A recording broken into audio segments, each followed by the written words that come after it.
Thank you, Brad. It's an honor for me to be here. And as Brad had mentioned, in 1972, my father rented a 600 square foot space. In the back 300 square feet, he put the manufacturing operation that he had started a couple years earlier, manufacturing mini frames. And in the front 300 square foot space, his background was retail. He came out of the retail industry and general merchandise company.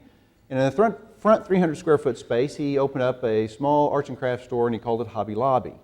That was the beginning. It was really 3 years later before he left his full-time position. My mom worked for free during that time. And by the way, me and my brother, while he was making mini frames, he would bring home stacks of the molding, the sticks, and me and my brother would glue those together, and we earned 7 cents a frame to glue our frames. That's how we got our bubblegum money. And so Dad says he built a company on slave labor and child labor, and it worked. So in '75, he left the company that he had been working with in retail and had done very well to start on this struggling venture called Hobby Lobby, and basically has been growing it ever since. Today, as mentioned, we have over 650 stores. We're opening probably 65 stores this year. Last year we opened 68. So we continue to grow. We've kind of looked at the total U.S. and all the 48 contiguous states and determined that we can put about 1,200 stores in those 48 states, and so we're just a little over halfway there, and are working to open as many as we can, as quickly as we can, because that's where we're making our money, and the more that we can make and the larger our company is, the more that we can do for ministry projects that we're involved in. Our facilities are there in Oklahoma City. We have about 6 million square feet that we are in, and we're under construction or have just recently moved into another 3 million. So we're going from 6 million to 9 million square feet of office and warehouse space there in Oklahoma City, and we've bought adjoining land where we can continue to put in more stores. It took us 30 years for us to get to the first $1 billion in retail sales. And then it was 8 years later, we went from 1 billion to 2 billion.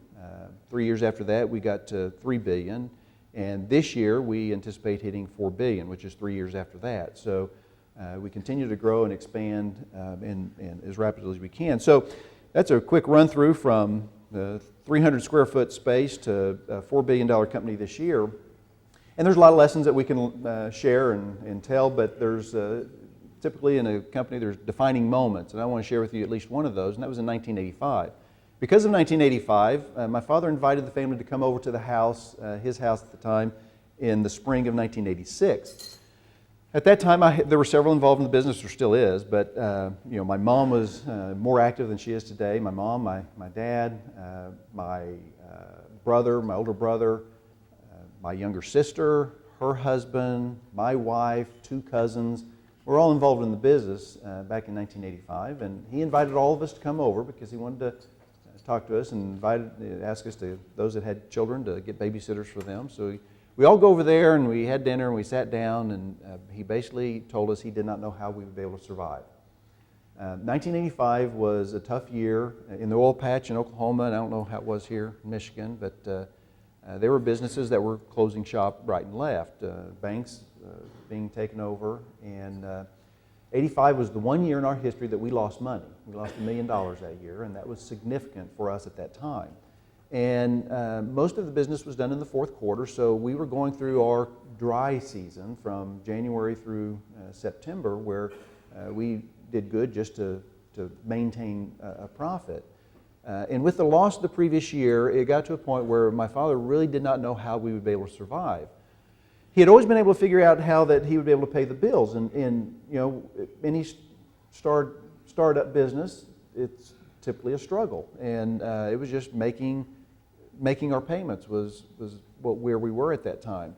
And so with this loss, my dad got to a point where he could not see how that we could make it. And if you read his book, More Than a Hobby, that you can pick up in our stores, he talked about this year and how that 86 was a very tough year. He would avoid the office, avoid the phone specifically, because those calls weren't pleasant. And he spent a lot of time in prayer, a lot of time on his knees that year, crying out to God. And he got to the point where he said, God, I don't know how we can make it. If you want this company to survive, you're going to have to intervene. And obviously, we're still around, and God did intervene. There was a time where that each phone call was just one bad news call after another. But there's a point where things kind of turned around, and God intervened, and we are here. And it became a very real lesson for my father, who took the brunt of that pressure at that time. But it was a lesson for him as well as for the family that this really is not our business. This is God's business. We are only responsible for being the stewards of what He has entrusted to us. And that is foundational for our family in running this business. We have to understand that what we have has been entrusted to us, that it has been given to us by God, and it is our responsibility to operate our business according to the guidelines that He has given us in His Word. Now, as a family, we grew up in a Christian home. My father, grew up in a Christian home. My mother grew up in a Christian home. And so, as a family, we apply those principles, and my father always applied those in the business.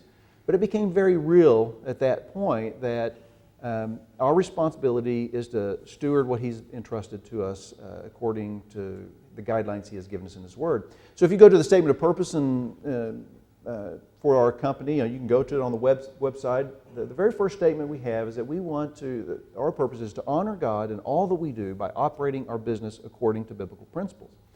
That is what directs our business. And when you start with the fact that it is not yours, it is God's, you're steward of it, it kind of helps make a lot of decisions on what you do and what you don't do. And that's why even recently, the case that has been mentioned, to some degree it was a bit of a simple decision because it's not our business, it's God's. And God can do whatever He wants to with this business. If He chooses to close our doors, that's His choosing. So while at one point it was a tough decision, on another hand it was somewhat of an easy decision, and it also was a sense of peace that we had, knowing that whatever the outcome, we had no guarantee of a win, but no matter what the outcome, win or loss, we are in good hands. God is a big God. He has taken care of us. And no matter what His path is for our lives, we know that He can take care of us in the future. And so we've grown up with a love and a passion for God and His Word. And that's where that in November of 2009, just over 5 years ago, when we bought our first artifact with this idea of putting in a Bible museum, that it was a natural. It really wasn't our idea. Some others were wanting to know if we would help them, and we kind of said we would. And as our collection grew, we just felt the sense that we needed to make sure that it happened. So we kind of inherited the project of this Bible museum. And there's many other ministries and things that we could share about the heart and our passion. Much of it has been distributing God's Word in over 100 countries around the world through a couple of different ministries that we've been involved in. And so we have had this love and the passion because the principles of this book have served our family well, and they've served our business well, and we believe that they are something that we would want all people to consider. We can't force it upon anybody, but we can sit there and say, hey, it's worked well for us, you might want to consider this book. And so the Bible Museum idea came to us, and we started collecting, and as I mentioned, the collection grew fast, and the idea was for a Bible museum. There's really kind of 4 different initiatives that have developed from the collection. The museum is what got started, but at the time we did not know when we would be able to open a museum, and so we wanted to start telling the story. So we engaged a gentleman by the name of Kerry Summers, who happens to be here today as well, who's the president of our Museum of the Bible nonprofit. And we engaged him to help build out a traveling exhibit. So we opened up an exhibit in Oklahoma City in 2011 celebrating the 400th anniversary of the King James Version of the Bible, the most widely printed version of the Bible. And it is now in its 6th city. It's out in California. It's Santa Clarita. 400 items and about 40,000 square foot of space. And that exhibit opened up the door for us to do some international exhibits. So the first one was at the Vatican in 2012. Where we had an exhibit. They asked us to come back the next year. We said, give us a break. So we went back in 2014, had another exhibit there right out by St. Peter's Square. We also had an exhibit in Jerusalem. And then because of our 2012 exhibit, we had the Pope at the time in 2012 was Pope Benedict, and he made a trip to Cuba, you may recall, and while he was there, he was talking to the Cuban leadership of the Catholic Church and saying, well, maybe this exhibit that he opens his window and sees across the plaza, the big banners that we had advertising and inviting people to come see the exhibit. He says, maybe that exhibit would be able to come here to Cuba. And we have this rule that if the Pope is plugging your exhibit, you need to check into it. So Kerry made a trip down to Cuba, not thinking it was going to, the chances were pretty slim that we'd be able to get an exhibit in Cuba. But doors started opening. And so in January of 2014, this last year, we opened an exhibit at the National Cathedral in Havana, Cuba, and we were there for 22 days, and we had over 30,000 people that came through the exhibit. The very opening night, there was a big celebration that was an orchestra. They did drama and dance and music where they told the Bible story from Genesis to Revelation through the arts. And what we were told later was that it was the Catholic Church and the Protestant churches coming together to put that exhibit on. Later, I'm sitting here thinking, you know what? This exhibit took the American government's approval, the Cuban government's approval, and it was the Catholics and the Protestants coming together because of a book. That is the power of this book. We have our differences. I grew up in a Protestant tradition, and I have differences with the Catholic tradition or the Jewish tradition. I grew up in a denominational church, and I don't attend that church anymore, and I have some differences with some of the teachings of that church. I attend another church in another denomination, and I don't necessarily agree with everything that denomination teaches. If you look far enough back, there's times when I disagree with myself from just not too long ago. We have our differences. As a matter of fact, I kind of enjoy having some discussions on those differences. But what we want to do is we want to set our differences aside for a moment and say, here's a book that has changed our world. Can we agree and say, we ought to get to know this book? Our goal for the Museum of the Bible is to invite all people to engage with this book. We ought to know this book. So the traveling exhibits, we've been, and there's several other opportunities that we're continuing to look at. That is one of the initiatives. The museum is one of them. And then we have research and education, which rounds out the 4 different initiatives that we have. Hundreds of scholars that we have that are engaged on studying some of our artifacts, and we're working on a curriculum that we would like to see in the public schools. And that really helped me understand certain lines that we can't cross. I can't cross certain lines because I don't want to take a curriculum into the schools that I wouldn't want another faith to bring their faith document in and try to proselytize my child if my child's in the public school. So what we want to do is we just want to say, here's the facts of this book. And we look at this book in 3 different ways. What is its history? What are the archaeological evidence, manuscript evidence for this book? Let's just take a look at the facts of the book. What is its impact? This book is unique in the fact that it speaks into every area of life. There's every controversial subject that this book deals with. As a matter of fact, I was thinking the other day, do you know why a controversial subject is controversial? Because of that book. Think about it. Why is whatever controversy you want to come up with, why is it controversial? Most likely because of that book. This book speaks into every area of life. It has impacted every area of life in ways that we fully don't appreciate. We have hospitals today predominantly because of this book. We have higher education today because of this book. We have our freedoms today because of this book. And we could go on and on and on. One of the ways we want to show people is to realize that this book has had an impact on their lives in ways that they probably don't understand to the degree it's impacted their lives. That's the goal of the Impact Floor. 3 floors of our museum, these 3 stories, the history, its impact, and thirdly is its narrative. There's a story from Genesis to Revelation of this book, and we think people ought to know it. Now, you don't have to agree with it. You don't have to like it. We just think you ought to know the story. So those are the 3 ways that we look at it, and we want to take a curriculum that basically tells people here's its history, its impact, and its narrative. And we were looking at introducing it into a public school in Oklahoma. We were getting the threatening lawsuits from the usual suspects, and about that same time, we had a mayor in Israel that said, I want it in our schools. We said, that's not the way this normally works.